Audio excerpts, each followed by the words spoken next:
সোনালী ব্যাংকে, সেটাতে এটা আমার সেভিংস অ্যাকাউন্ট, এটাতে ৯,৯৩০ টাকা আছে।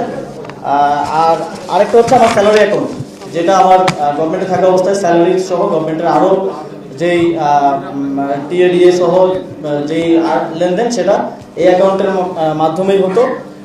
এই অ্যাকাউন্টে আমি একটু ডিটেলস বলে রাখি, আমি 16 মাস দায়িত্ব ছিলাম। 16 মাসের স্যালারি 1,65,000 করে গড়ে স্যালারি এবং ভাতা সহ এর আশেপাশে কম বেশি করেছিল।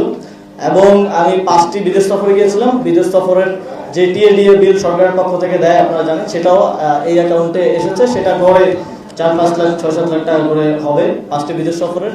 এর বাইরেও দেশের সরকার থেকে আরো বিভিন্ন খাতে বিভিন্ন যে ভাতা সব মিলিয়ে এই অ্যাকাউন্টে এখন আছে 9,78,626 টাকা।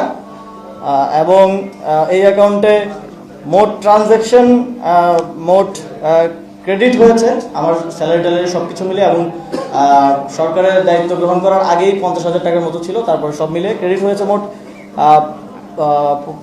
85,81,000 টাকা, আর ডেবিট হয়েছে 76,03,000 টাকা। এখন আছে 9,78,000 টাকা।